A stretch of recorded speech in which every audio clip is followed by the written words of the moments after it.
Auzubillahiminash-shaytanir-rajim. Bismillahir-Rahmanir-Rahim. Assalamu alaikum. 7th class. This is your subject Social Studies, lecture number 14. Unit 2 History, chapter number 11 Islam in Southeast Asia.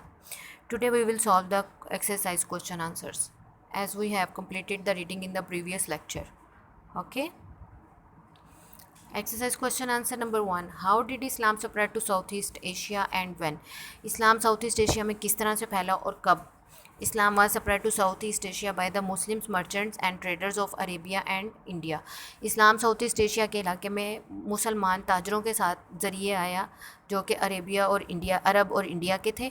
वो वहाँ गए और वहाँ उन्होंने तिजारत की, घर से रहते भी थे, कारोबार भी करते थे, अपने कंट्री वापस आते थे, वापस जाते थे ये और वहाँ जा उनके रिलीजन जो है अपना इस्लाम की तबलीग भी करते थे। who went to trade in spices and jewels in the 7th century CE।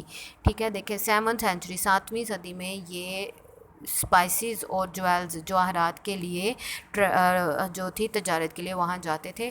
They later settle down along the coast of Malaysia and Indonesia from 16th century onwards.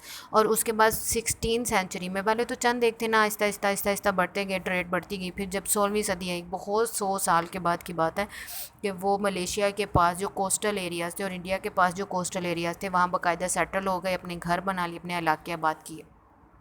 अब इस एक्सरसाइज में ये एक क्वेश्चन का आंसर है, बाकी दोनों activities हैं, जो ग्रुप एक्टिविटीज़ हैं या फिर हमने फाइंड आउट करना है। वो एक्टिविटीज़ हैं, दैट्स वाई उनको हम स्किप कर रहे हैं। Okay, worksheet number 11। Islam was taken to Southeast Asia by Muslim merchants and traders from Arabia and China. The period between 1500 and 1800 was crucial in the spread of Islam in south East Asia. ठीक है, 1500 से 1800 सदी तक जो जो दौरानिया था वो सबसे ज़्यादा क्रूशल टाइम था जब साउथ ईस्ट एशिया में इस्लाम सबसे ज़्यादा फैला।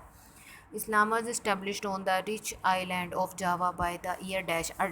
जावा का जो आइलैंड था वहाँ पर इस्लाम जब फैला वो कौन सी सदी थी? 18वीं सदी थी, 1800 में।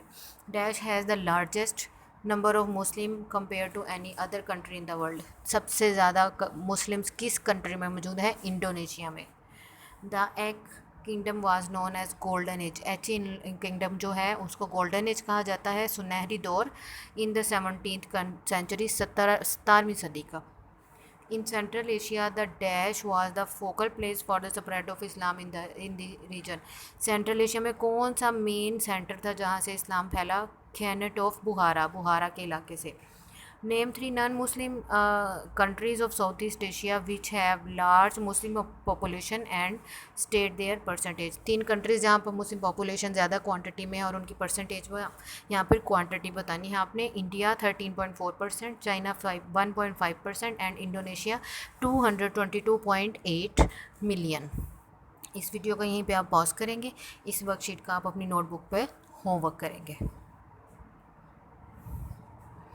Diary to homework of one question and worksheet, SHET sheet of chapter number 11 on your notebook and learn। आपको एक ही क्वेश्चन करवाया गया है इस एक्सरसाइज का, वो क्वेश्चन और इस वर्कशीट का आपने अपनी नोटबुक पर होमवर्क करना है टाइटल पेज रेडी करने के बाद। ठीक है, और वो आई थिंक आपने प्रीवियस रीडिंग में रेडी कर लिया होगा क्योंकि उसमें भी आपको शॉर्ट क्वेश्चन आंसर्स होमवर्क के लिए दिए गए थे। अब नेक्स्ट आपने ये क्वेश्चन और इस वर्कशीट का अपनी डायरी पे होमवर्क करना है और इसको प्रॉपरली लर्न भी करना है। ओके स्टूडेंट्स, अल्लाह हाफिज़।